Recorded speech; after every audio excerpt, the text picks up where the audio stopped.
I think it's just going to get weirder and weirder and weirder, and finally it's going to be so weird that people are going to have to talk about how weird it is. Eventually people are going to say, what the hell is going on? It's not enough to say it's nuts. You have to explain why it's so nuts. The invention of artificial life, the cloning of human beings, possible contact with extraterrestrials, the systems which are in place to keep the world sane are utterly inadequate to the forces that have been unleashed. Welcome back to Forbidden Knowledge News. I'm your host, Chris Matthew. Today my guest is Gary Fraughen. First, a couple of announcements. Be sure to watch my latest film, Doors of Perception, available on Amazon Prime. Also watch Occult Louisiana, available on Tubi, Roku channel, and multiple streaming platforms.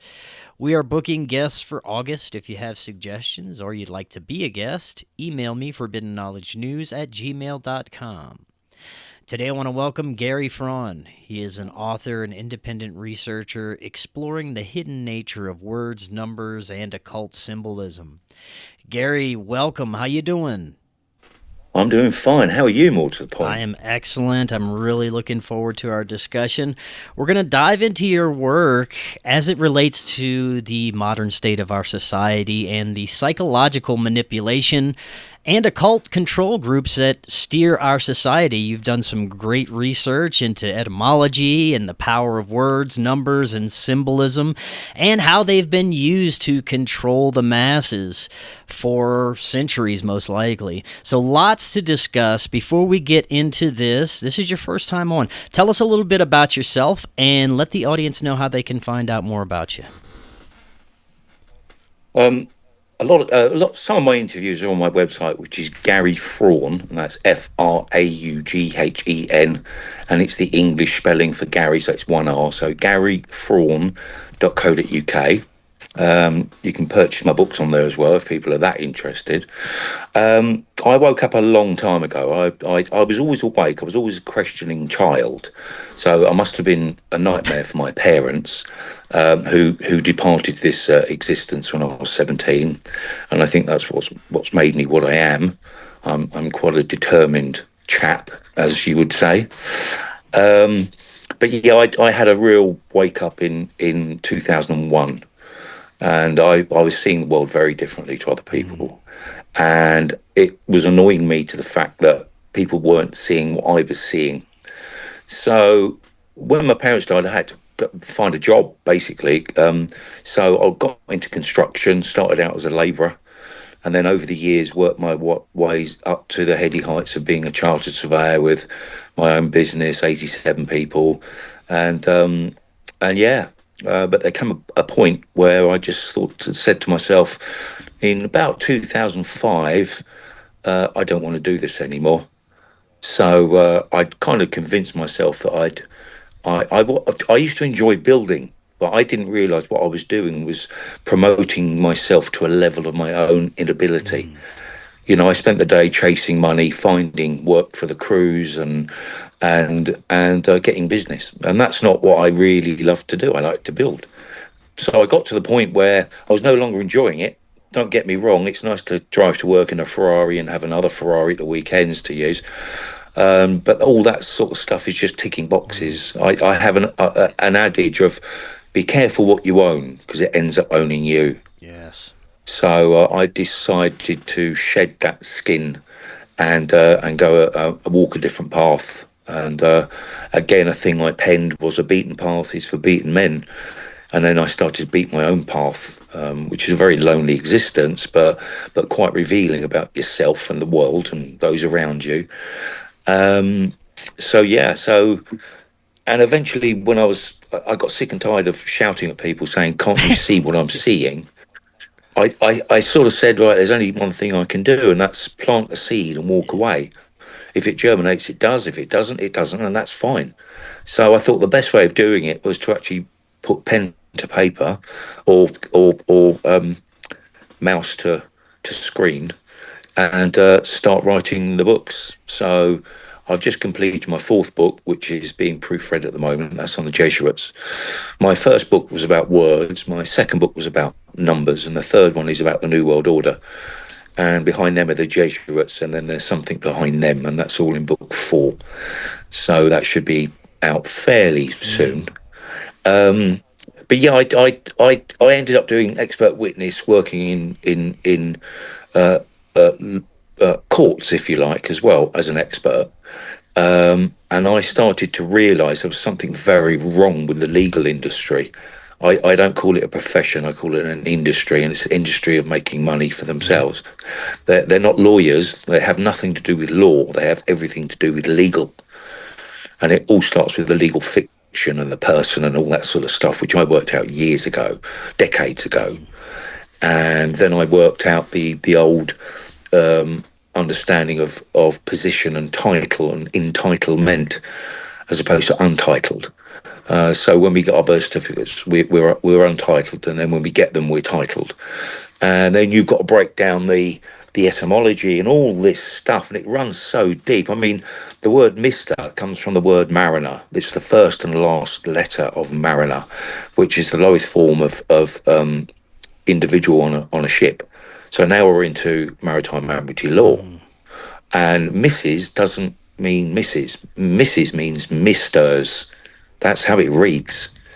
You think it says Mrs. It doesn't. It says Misters. That's because he owns her.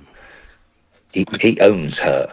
And the young master of the house is not old enough to represent himself as a Mister. And the female of the house, the daughter, if you like, she's not been bought and owned by another man, so we'll just miss her out. That's where the term miss comes from. So even in our normal everyday life, these things have been shrouded in secrecy and not been availed to us. And I'm the type of chap that's out there unveiling as much as I can unveil and serve people the information, and hopefully there'll be far brighter individuals that can do stuff with it, and other individuals who then get it can then use it to their benefit, not to their not just take it to their detriment. So yeah, that's where I'm at. Excellent. I really enjoy the work you're doing. It is very important. Where I'd like to start today is your understanding of how this modern system that we're currently in, where should we look as far as how far back the power structure goes? If it is indeed a top-down pyramid type of structure, are there battling factions that are attempting to harness the most control, or is it indeed a top-down pyramid situation? Let's start with how far back should we look, at least when it comes to our modern control systems and the way that we are being steered in our modern society. How far back should we look when trying to understand where that all begins? Follow the money. You've always got to follow the money. And when the Phoenicians, they were the masters of sound and knowledge. And with the Phoenicians, everything was noise. We still use the terms today. We use the telephone. That's from Phoenicia. And if someone's lying to us, they're a phony. So this knowledge goes way back. And I've taught myself Latin. I can read a little bit of Sumerian. But this stuff's always been there. It's never not been there. People think this has just been a creation over the last 100 years. No, it goes way back. And now with the development of AI, now it's really kicking its claws into us. But we've got to understand what's happening to break out of this so-called matrix that's been created, this spider's web, if you like, that we've been tangled up in. We need to untangle ourselves. And it all starts with book reading. You've got to read. You've got to read. If you don't read and you're just watching like TikToks for 5 seconds, you're not doing the heavy lifting. You've got to read and you've got to listen. First book I called Putting a Stopper in the Bottle of Death and the Occult. And I called it Putting a Stopper in because my idea is to to look at people as if they're bottles full of misinformation, and I want them to empty that information out and then refill it with knowledge, and then they have their own soul back again. Is it religious? There's a little bit of that. Is it all about the creator? Absolutely. We're living electrical beings with a flesh-covered skeleton, and the greatest things that we've got is our minds, and the mind has to be like a parachute before it'll work. So you've got to open your mind, and with that means you've got to read, and a lot of people are not into reading anymore, and I think that's been part of the bigger plan, to steer people away from books, because books have it all. And when the Kindle came out, I thought, how clever, because when you burn books, what do you need? You need you need fire. And how do you start a fire? Well, you need kindling. Yeah. So when Kindle removed George Orwell's 1984 in one big hit and gave everyone their money back for purchasing it, that shows how much power they've got. They can take knowledge and put it wherever they want. A book can be handed under a table between two individuals, and the government doesn't know about it. Right. And that's important. We need to be able to have that to share among each other, to break this codex, if you like. When we're trying to understand a hierarchy or power structure of this, we look now back at our history, and there are multiple secret societies, multiple royal families, very powerful groups. Do you think that there is a level of coordination amongst them to achieve common goals, or is it more of a free-for-all battle between them? No, I mean, the Jesuits are behind an awful lot, and I explained that in the fourth book. The Jesuits are the ones that sealed up Antarctica. The Jesuits are the one that created mercury fillings, because they owned the biggest mercury mine in Spain, and they were backed by the Rothschilds. So I've completed all the web, if you like, of these controllers. But there's something behind the Jesuits, but I'll leave people to discover that when they read the book, because I don't want to cut through all the noise. I want people to take it steady and read and absorb, and then realise what's going on in the conclusion. So, yeah, but the Jesuits are the controllers, if you like, and don't forget you've got the white Pope who wears white. And then you've got the black Pope who wears black, but you've also got the grey Pope. And if I liken it to a game of chess, you've got the black and the white on the checkerboard floor, which is Freemasonry, and then you've got the grey Pope, but the grey Pope sits beneath the board, watching all that's going on and the different players. And they start with the banking families of Italy, the Orsinis and Fugazzis, and all the old Italian banking families. But behind them were the committee of 300. And again, I go into it. But these people, they don't want money. They've got all the money they want. If they want money, they just print it. They just print it. Under the fractional reserve system, they can do that. We, however, us peasants, and if you look at your passport, there's next to your photograph, it says type, and you're probably like me. If you look at it, and your type is probably P, and that stands for peasant. So we've got this stuff in our pockets. We just don't know what it means. We don't understand what it means, and I don't. Do you know? Have you ever wondered about the dove on your credit card? Yeah. Well, that comes back from when Jesus threw the moneylenders out of the temple. If you were wealthy, you sacrificed an ox at that celebration. But if you were poor, you had to borrow money to sacrifice a dove. And that's why it's on your credit card, because you're a borrower. Wow.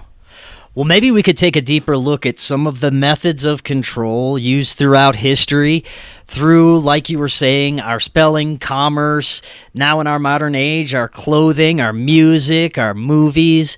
Everything that we interact with in this material world has this level of hidden control to it.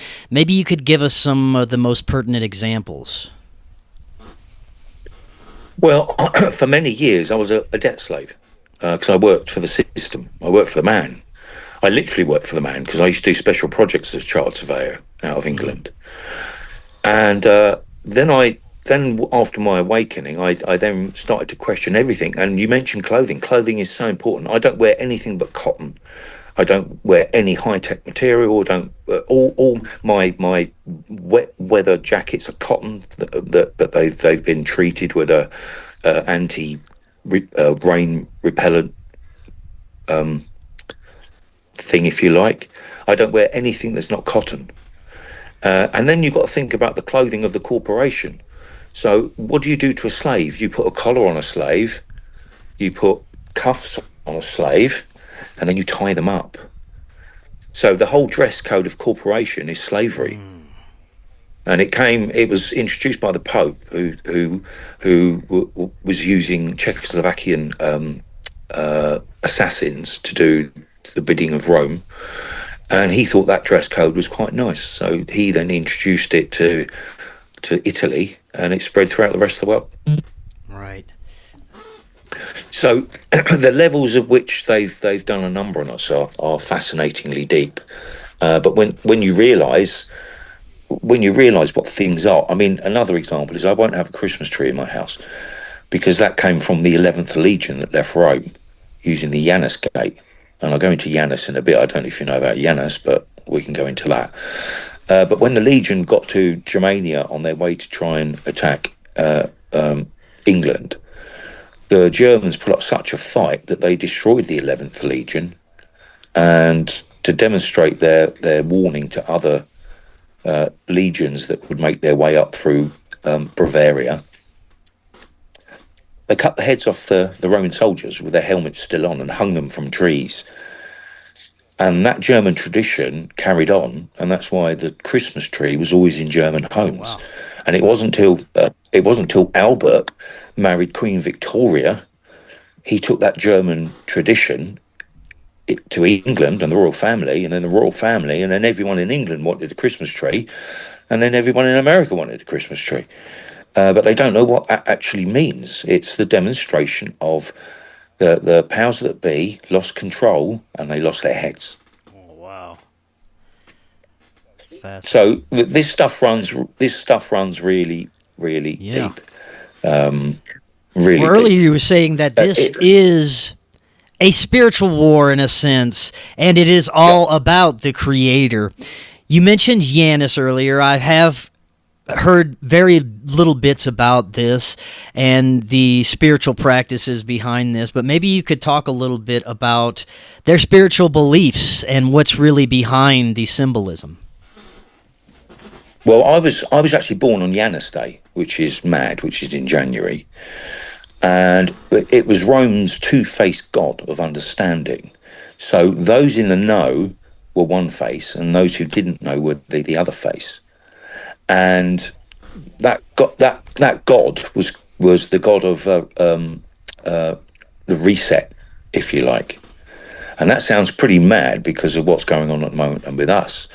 Now, when the medical intervention rolled out, I was running to and fro saying, "Don't take this Kool-Aid. Don't take it. It's not what you think it is." And I write all about that in book 2, because I break down Corona and all the other things that I can't probably say. Oh, you can say whatever you want here on here, man. All right, yeah. Okay. So I was breaking all that down, and then I realised what was going on. We were going through a Janus ceremony, because there was those that wore the masks and those that didn't. I didn't. I carried on my business, and I wanted confrontation with police and people, and I'd go through a station without a mask, but no one came up to me. No one challenged me, not even in the shops. Or no one challenged me, because I was well up for it. Like, okay, let's really have some fun here. But no one did, unfortunately, which is quite a shame, because it would have been nice. But that's how I live my life. You know, I'm not about confrontation, but I'm about, like, don't try to shove your ideas down my neck. If you want to listen to me, I'll listen to you, and we can agree or kindly disagree. That's good. That's good conversation, right? But when these draconian people start to think they can control your vessel, as it were, then that's the time to sort of say, all right, let's have a go here. Let's have a go. So, but when you understand the courts, it's one thing, because I used to go into court with a legal Oxford English dictionary and a Black's Law dictionary, and I used to say to the presider, because they're not judges, they're just Saturn worshippers, and so I used to ask them, are you speaking English or are you speaking Black's Law? And then I'd get a sort of a stare by the wig wearing individual, and I said, so if you look through Black's Law, it goes from person to thing to dead and to monster. And don't forget, the largest recruitment consultancy in the world is monster.co.uk. He knows what he's talking about. He knows, he's in Black's Law. So yeah, so you've just got to, like, and on occasion I'd say to a judge, if I wanted to be quite lazy, I'd say to them, do you see a thing in front of you, a monster, a dead person, or do you see a man? And if they say, well, you're Mr. Hold on. I said, now you're in Admiralty Maritime Law. So you're jumping around, and I'm not going to be stamped on. Yeah. So, and I said, if you think you see a thing in front of you, or a monster, or a dead thing, then you've got mental health issues, and every single case you've ever resided over needs to be looked at again. And they just dismiss the case. They want you out there. They want you out, because you can drag them further and further and further down that rabbit hole, and that's when they start. This is the case for most legal situations. There's so much jargon and nonsense behind what they're trying to portray. If you break it down, they really have no basis or case at the foundation of anything. Well, again, it all comes down to electricity. First of all, you're viewed as a electrical being, which we are, because we are electrical. And what do you do with electric thing? You want to control it. So that's why you're charged. It's an electrical term, and kept in a cell. Yeah. And if things go your way, you're discharged. Right. You know, it's so you got the electrical words, and you got the wonderful stuff from Jordan Maxwell, the sort of shipping terms, and you know, everything's maritime admiralty and banking. You know, you're sunk, you're overdrawn. You've got legal tender, a boat that serves between two larger vessels. You're kept in the dock. All this stuff of his work was fascinating, and then I took some of that stuff further and started to explain it so they use different languages for different things, but you've got to know the language you're speaking. And then they twist the terms, of course, because you've got some words that mean one thing and other words that mean another. Right. They're the same word, but they're two different things. And that's when they pull the wool over our eyes. That's when the game starts. Now, I want to go back to the spiritual beliefs of these parasites, of this parasitic ruling class that has been in control for centuries. You mentioned Janus as a god of the reset. Many look at these occult practitioners as Luciferian, satanic. It does seem like there are elements of much older occult practices that are sprinkled in, but if you had to expose what is their true belief system, what would you say it is? It's ego. That's the first thing. So they're run by their own egos, and some are run by money. Some are run by physical abilities to harm others. Some are sexual. So that people have their own triggers, if you like. And until you get rid of your ego, you're going to suffer all that stuff. And I think that they've let their ego take over. And yes, it is Luciferian. I don't care what anyone says. Yes, it is dark magic with a magic with a K. Yeah, it's deep seated and very, very old. It's a very old energy, and it's always been there. Only now it's really kind of getting off the chain. Every generation. And don't forget, a generation was from when a woman was born to when she gave birth to her first child, which on average back in the day was 14, ashamedly. Now women are taking it a lot longer to then decide to have children. So they're having children at 40, you know. So that's so the generations are getting longer, and they're not as short as they used to be. And I think the powers that be don't want this old knowledge out there. They want complete control. And then you got the digital currencies, and then you got the this and the that, and getting rid of cash and all that stuff. So we've got to do the heavy lifting. We're the ones that got to say no. No means no. They can't do it. If we just say no en masse, then they can't do it. You know, if these people that want to start wars, why don't they go and fight themselves? Years ago, when you had rulers, they'd be at the front of the battle charge, wouldn't they? These ones we've got, they sit in dark rooms and send other people's children off to be killed.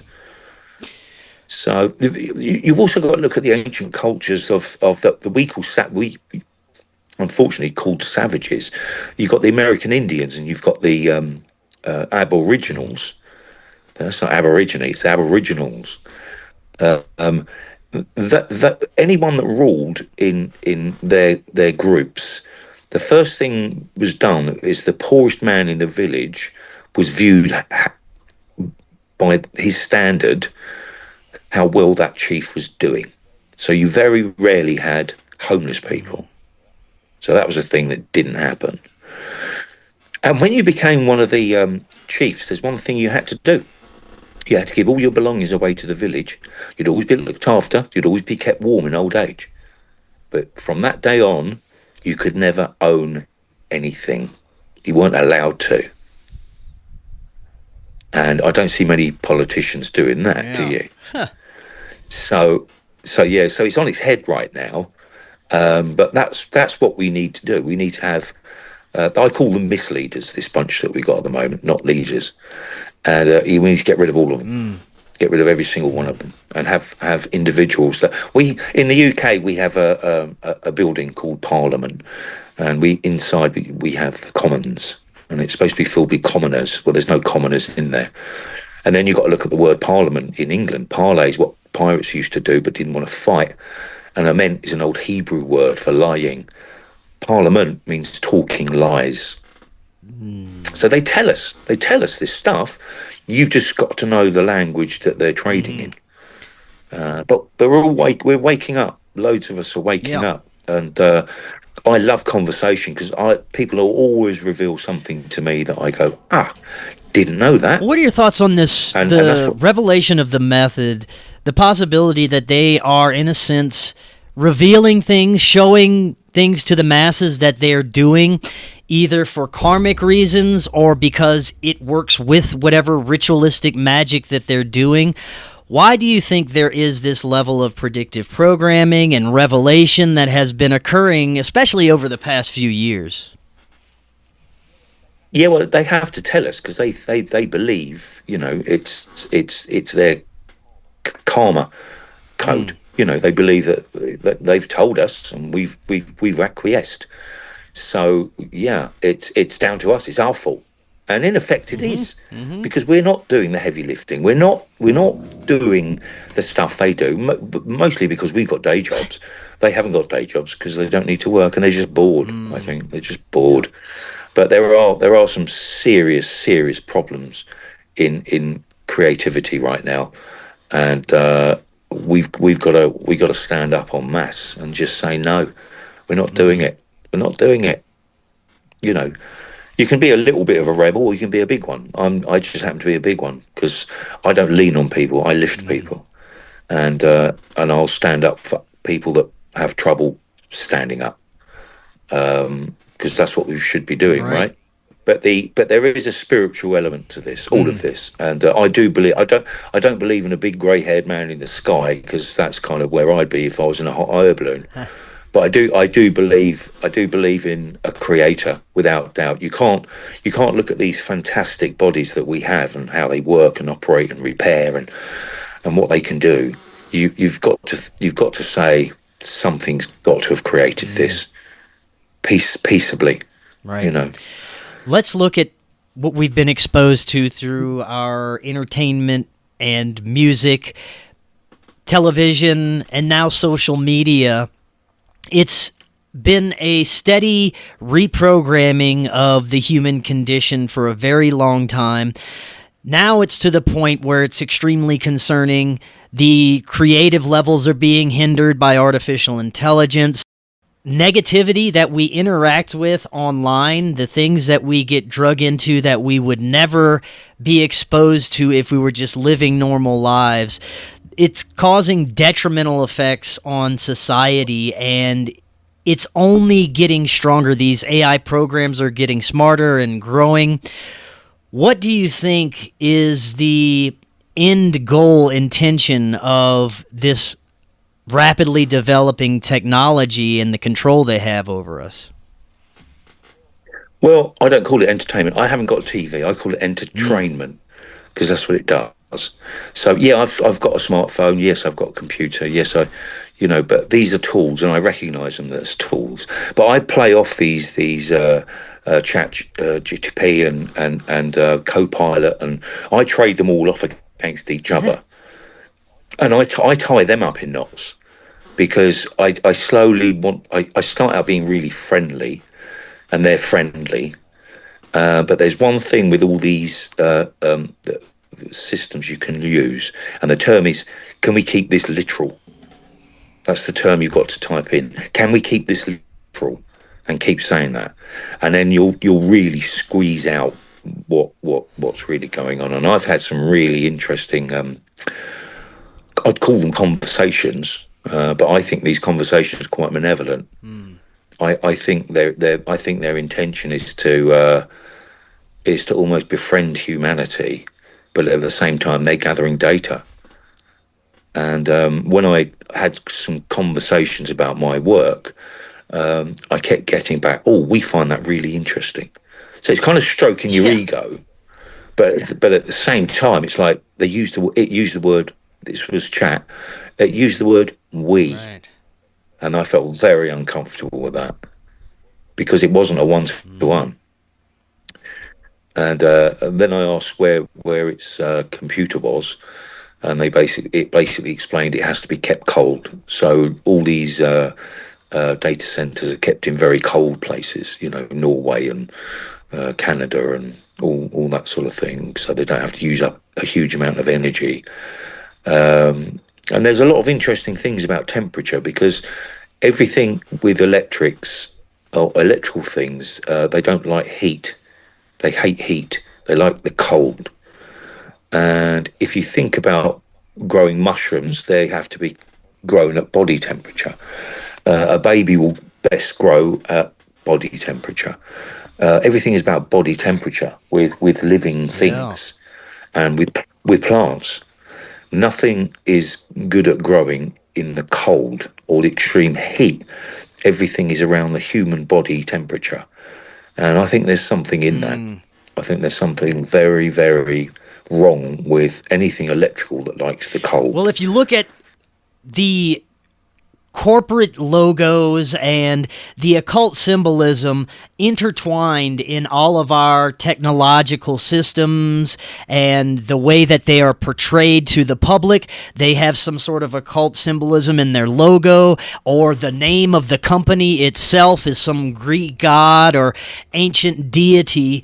So there's obviously this level of intertwinement that they're showing to us, but I think it goes much deeper, up to a point to where they're possibly trying to intertwine these interdimensional intelligences with technology, possibly? Oh, absolutely. I mean, I got ripped apart with my first book because I sold it for 1666, and people are like, "Oh, you're one of them," and I was like, "No, it's because the Sister KV Act of 1666 created the person, and that's when we all fell into the rabbit hole." So I used the numbers they use against them, and then I explained the numbers, why they use them, what they're all about. And don't forget, everything electronic works with zeros and ones. Yes. Everything is zeros and ones at an extremely fast pace. I mean, you've only got to look at these search engines when you have a conversation with them, how quickly they answer. I mean, they answer within a second of you asking the question. If that's not otherworldly, I don't know what is. I really don't know what is. Now, I want to go back to a minute to the multiple resets that most likely have occurred throughout human history. There's speculation whether it may have been intentionally caused in some way, maybe by our ruling class, or some cosmic event. There is evidence that we have been reset multiple times, and you look at some of the events that are occurring now. Many speculate that we could be headed towards the next big reset event.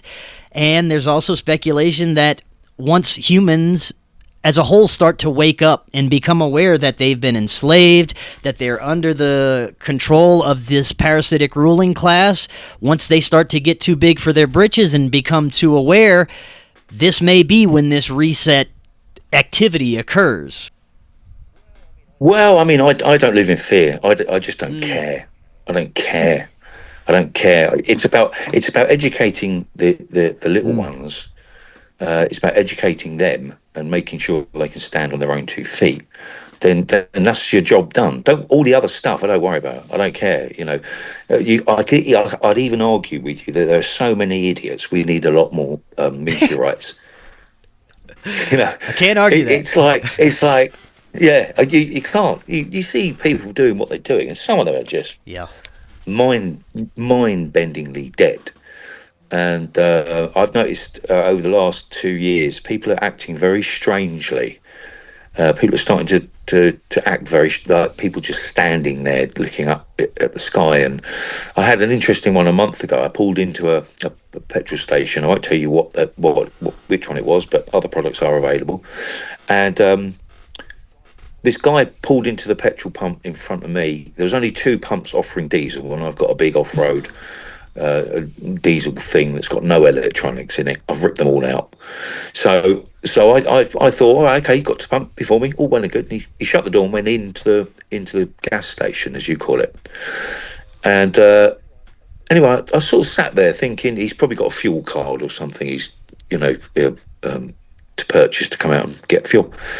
And and as he came out, I looked at his car and it said all electric. And I sort of startled myself, But I got out of the truck as he approached with his coffee and his croissant. Cultured individual, must be. And I said, "Are you getting fuel, mate?" And he went, "No, it's electric." I said, "So why'd you park at the pump?" I said, there's loads of parking spaces in front of you. There's loads behind me. But you parked at the pump. And he just shrugged his shoulders, got in the car, and drove away. So I've edged up and done my bit and gone in to pay for it. And I said to one of the young guys in the petrol station who I know quite well, and he's unvaccinated, I said, I just had a very strange altercation with somebody out there in regard to, he parked his electric vehicle at the pump, and the guy just threw his hands in the air. He said, "Oh, don't." He said, "It started 2 years ago, and now it's like 10 times a day."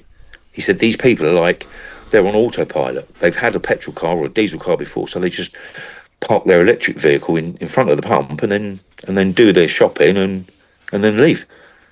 And he said, "But it's all day long now, it's happening." And I just thought that was a very strange discovery. Yeah. Now, something interesting we experience, especially here in the United States, is the masses that are still mostly sleeping and programmed usually look towards a savior figure, someone that will bring us out of this mess, that will come and help us. Right now, it's the orange man, Donald Trump. They have a large portion of our population that truly believe that this man is going to make some kind of change that will benefit humanity in some way. And this, to me, is the definition of insanity. We do this every time someone new is elected. We look towards external factors to try and be saved by someone else, and it never works. I'm wondering, is it the same way in the UK? Are there people there looking for some politician or world leader to try and drag you out of this mess? Yes, we can. And there's a guy in the UK who's creeping up. His name is Nigel Farage, and he's creeping. He's going to be the next prime minister without doubt, because we have two sets like you do. You've got the Republicans and the Democrats. We've got the Conservatives and Labour. So they're just all dressed up in different clothing, because we've got something called in the UK. We've got something called the Fabian Society. And the Fabian Society were created by the Jesuits, and the Jesuits are behind everything. Don't forget, Donald Trump was educated at a Jesuit school, so you've got to look at who has been brought up with Jesuits, and well, just look it up online. You'll be amazed how many are controllers or misleaders. So, do I think orange is the answer? No. You can't rely on someone else to rescue you. It's like I was taught how to be a lifeguard, and the first thing you've got to do is look after yourself, because if you're trying to save a drowning person, they could drown you as well. So the first thing you're taught in life saving is you swim up to them and punch them as hard as you can in the face, because that controls them. You've then got control of them. And I'm not suggesting people punch Donald Trump in the face. All I'm saying is we've got to save ourselves. We can't rely on other people to do it for us. We've got to break the codexes. We've got to understand what a court really is. It's an administrative hearing. We've got to understand what Black's Law Dictionary is. We've got to understand what the birth certificate means. We've got to understand, and then you can fight back. I mean, don't register your child to the state. Don't do it. You know that you'll get threats of like, well, you have to pay us money. Well, where in law does it say I have to register a child? Where does it say that? It doesn't. It's an act or statute, or acts and statutes have to be agreed upon by the people, but they're not. They're just created by government and governance. Well, we don't want that governance. So kick rocks. We're going to save ourselves, and we'll do it en masse, because there's a lot more of us than them. Something that they've done in the past couple of years to, I believe, counter the amount of people that are becoming aware and awakening to the nonsense is they have flooded social media and our entertainment and online with misinformation, bad information, bad actors, to a point to where it's oversaturated with conspiracies and nonsense, to a point to where you have no idea what the truth is, and it's getting worse every day. You mentioned those 2 to 3 minute TikTok videos where a person spouts off a conspiracy that they just heard from another 2-minute TikTok video, and this is what gets spread around, and it's just causing a bunch of misinformed people who are scared of everything. They're paralyzed. They have no way to fight back or stand up against this stuff because their mind is in la-la conspiracy land. Yeah, I mean, I've got people that have taken my work or parts of interviews and they put them on TikTok. And then I get a load of abuse from there as well. But I'm good with abuse, I feel like I'm helping them vent their spleen. I feel like I'm doing them a favour. So throw rocks and swear and wish bad things on me. But I'm a builder and I'm tough skinned, so that don't work on me, I'm afraid. Right. So if you're sitting in your mum's basement doing that, then all power to you. But I'm all about lifting people and sharing the knowledge and ignoring the people shouting at the back of the room. It's all okay. It's all good, because there are people that resonate with me and I resonate with them, and that's good. And those that don't, hey, I'll just carry on my merry way and leave you alone, and vice versa. But that's what we've got to do. And that's why this code breaking stuff is really, really important. And you got the chant of 3 I wrote about in my first book. Anything with 3 letters, avoid. You know, MI5, MI6, DEA. You know, anything with I call it the chant of 3.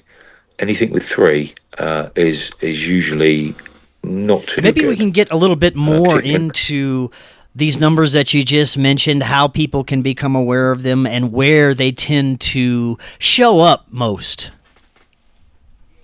Yeah, well, people always say to me, I see 33, or I see 333, or I see 101 or 111, and these are all frequency numbers. So you've got to look at them as frequency. When you look at frequency, then these numbers start to make sense. So people look at it, there's no duality in it, but no, they're frequency numbers. And then if you look at those different frequencies and what best grows in those frequencies, then you start to understand. So if you get like 333, that's a very slow growing frequency. So that means that you're growing, but slowly. 111 is an extremely fast growing frequency. See, I get 111 and 222 all the time. I see these numbers. Very interesting. They're all free. Just look up frequencies. You know, it's, and I believe frequency.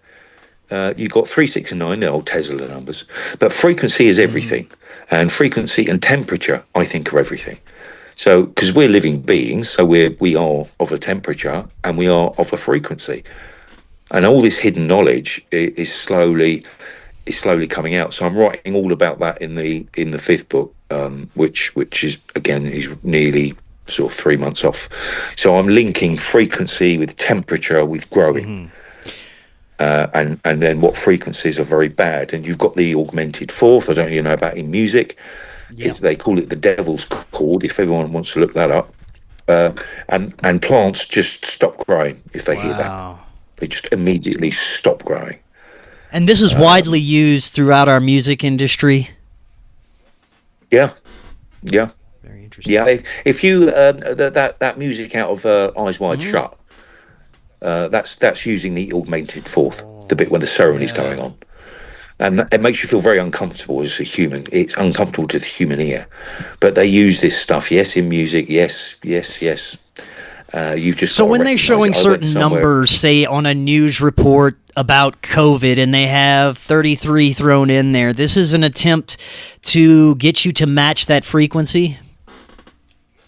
Yeah, it's all. Yeah, it's exactly that. That's my theory. But I think there's a lot of good discussion to be had on it, because we are energetic beings, and fear is the one thing they have that they can control us with. Fear. Well, shake off the fear. Don't worry about it. It's all okay. Right. It's all okay. They're more fearful than us because we're realizing this now. And they can't be using this against us anymore because we're getting the rule book. We're slowly getting the rule book. I'm fascinated with looking at our historical construction abilities, cathedrals, these ancient sites that seem to have these energetic, almost healing purposes to them. And you look at the construction now, it looks like we're building mass prison systems across the lands there, and there's no more beauty in our construction, and it's all just square, monotone, no energy flow through any of it. And this seems to be very intentional to lower our energy as well, right? Yeah, I mean, as I say, I'm a chartered building surveyor, so I get building far more than others. And I was also for many years an ecclesiastical surveyor, and that's just a surveyor that understands churches, which originally called kirks, but that's another discussion.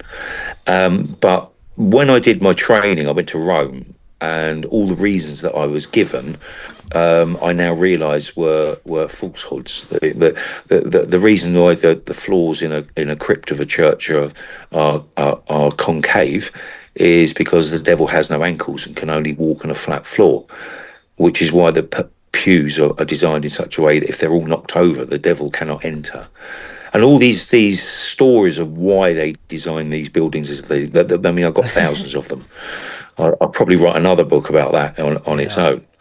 But these things used to be energy devices. I don't know if you know about the Schumann resonance, but okay, so we got all that going on, and I think these things were energy either takers or givers.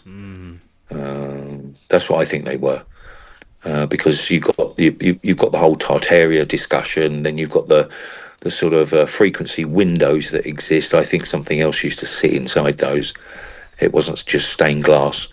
I think these, and if you go into a kirk and you hear an organ being played, the energy from that building is not the same as if you hear it at a fun fair or somewhere else. The energy inside a kirk or church or cathedral is a different thing, and I think they were health devices. Hence why the music thing was called an organ.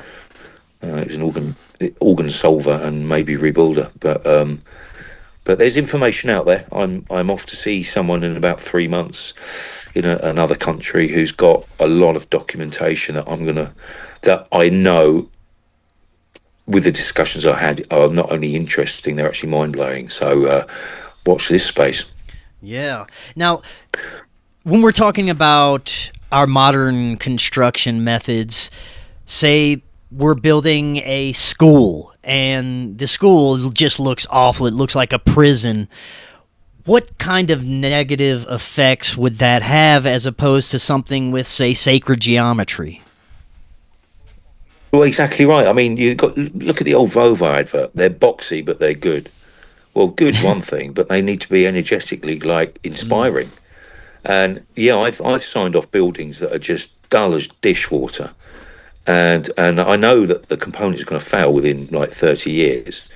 And again, I talk to colleagues and they're saying, well, yeah, you sign it off, but in 30 years' time you'll be called back to try and fix it, so that's more work.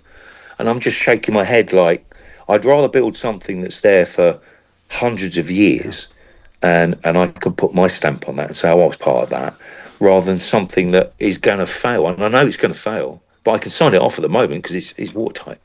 But it's going to fail, and someone's going to have to pay again. Yeah. So this new building stuff is, no one puts any major thought into the aesthetics of buildings anymore. They do on the inside, and that's usually an architect who's got hold of the crayons. But on the outside, it's very kind of like run-of-the-mill components that you can order 100 panels of that in and have them delivered within 12 hours. Because they're just standardized products and quite boring products. Some of them can be effective, but most of them are just, no, they're not. They're nothing like the old stuff. And the old stuff, the way it was put together, is quite fascinating as well, because they used metals, and some of these churches didn't use any metal at all. They had no reinforcement in them at all. They were just they were carved. The stone was carved, so it slid like a puzzle together. And therefore they didn't fail as much, because if you have a building that has a lot of steel rebar in it, when it gets really hot, that rebar swells and can crack. So the older the church, the less metal are in them. And they knew what they were doing. Now, when it comes to mass events, high-impact events that steer society, or even ritualistic ceremonies, many believe that the Super Bowl or the Oscars have this occult, ritualistic aspect to them, that those that are participating with it are also participating with this black magic ritual that will have a greater effect because of the masses' participation in it. Do you think this is also happening? Yeah, again, it's frequency and energy. This energy thing, don't forget we have the fifth element, we have the ether. And the ether is the air. And if you discharge yourself on the ground, You can create electricity from the air. I don't know if you've seen those experiments that take place. Yeah. You can just send up a thing, and it takes energy and voltage from the air. And at these events, that voltage becomes, well, when you go to these events, that you can feel the electricity in the air, can't you? Mm-hmm. You can actually feel the energy being created. And that's what they used to do. Bread and circuses, right? We're still doing it now. But I think this energy that people are creating into the atmosphere, I think is very negative. It's not a joyful thing. Now, we've got a few minutes left. I'd love to get your thoughts on what is happening with what many consider to be another psychological operation. The UFO phenomena, the disclosure, extraterrestrials, many believe that this is building towards either the use of more exotic technology that they've had already, or another way to control the masses through a fear event. What are your thoughts on what's happening with UFOs, extraterrestrials, and things of that nature? Well, I've worked in buildings that you need to have a platinum clearance, and I've seen individuals that don't look right, and I mean really don't look right. Usually wearing sunglasses, but I caught one without sunglasses once, and I'm not going to say it, but what I saw is I think what I saw, and so I'm convinced these are among us without a doubt. I think they are among us, especially at black sites where I used to work. There'd be areas that even if I had platinum clearance, I wasn't allowed in there.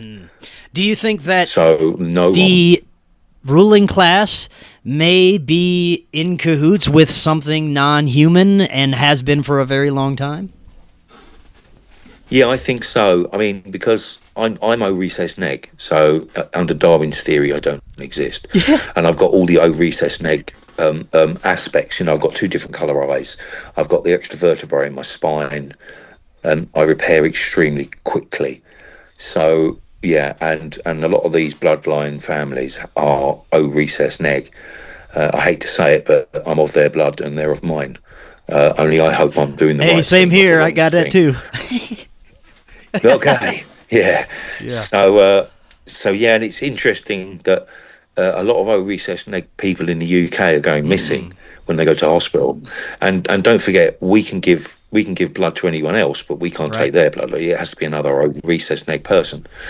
But don't forget, if you have an organ replacement, an arm, a heart, lung, even, you don't take any rejection drugs because it's an O recessed neg part of a human, and another person's body will just accept it without any of the drugs necessary to hang on to that organ that someone else's. So O recessed neg people, their bodies are extremely valuable. So I won't be going to a hospital anytime soon. It is very interesting, man. Now, last few minutes that we have, are you hopeful that it may be possible within our lifetime to break free from some of these control systems, at least breakaway civilizations that might be able to escape from this matrix control system?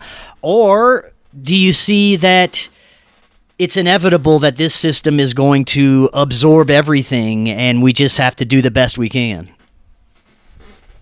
I'm not suggesting we have loads of David Koresh's hanging around, doing their thing. We en masse just have to educate the young. They're the important. If we catch them early enough, they won't get caught out into the system. So if we catch them young, then our job's done, because it'll be the next generation that will just say, "Oh well, you're lying. We know everything. It's game over." So the power elite families and it doesn't matter how wealthy these individuals are, when you know that the game's being played and the table's tilted and the deck's loaded, you just don't play, do you? Because there's no point in playing, because you know you're on a loser. So yeah, it's all about the young. So that's why I'm all about getting my books to, when I say young, I think people won't start understanding my work till about 12, 13. And then they get it. then they get it. And most of my followers are actually female, and they take my work and introduce it to their offspring. That's great. And I think that's a great way to start, because then my job's done in that direction. That family's fine, because they're down thinkers and they're discussers, and they start doing their own thing and research, and so they're good, they're cool. So I find that the females have really woken up to the madness. Men have been dumbed down. The men have just been trashed, by the legal system, by divorce system, by educational system. So men are kind of they've been through the throes and the troubles, and they're in a bad way.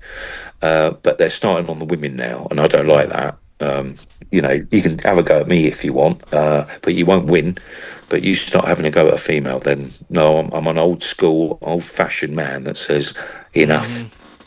And that's what we got to do. We got to protect the children, protect the women, and I'm afraid those of us fellas that are awake, we've just got to go around shouting, at people, making them behave themselves. But these rulers, they're over. They're done. They're done. They're done, because we've got the internet, and so many people are waking up to stuff. Here in the UK, we've got something called council tax. There are riots going on. Banks are foreclosing on people for not paying like £4,000 for council tax, because council tax in the UK is a fraud anyway. Yeah. So, but people are waking up to this stuff, but they're making people homeless. Well, those people are going to get angry. They're going to get very angry. And if you're a politician, I suggest you get bigger guns and you have bigger locks on your doors, because when someone loses everything and has nothing to lose, they lose it. And that's when an individual becomes very dangerous to people who think they can just trample on anybody. And the law says, well, I don't care what the law. We've got another thing in the UK called a TV license. I don't know if you heard about it, but you've got to have a license to have a TV. What? Yeah, you got to have, it don't mean you have to drive one and show you can use it, but no, you've got to have a license to have a TV. I think it's about £160 a year at the moment. But here's the insanity of it: if you don't pay your TV license, you can go to jail. God. Where you can watch TV without a license. That's crazy. That's absolute madness. So that shows you how bad the system really is. Yeah. And the insanity of it, that the government are supporting the idea that you can go to jail for not having a TV license, you yet watch TV without a license when you're in jail. So that's when the law's broken. It's all broken. Gary, thank you so much. What you're doing is so important. Before we close out, remind the audience the best way to find out more about you. Well, it's GARYFRAUGHEN.co.uk. The post to America is horrific. I can't do anything about that at the moment.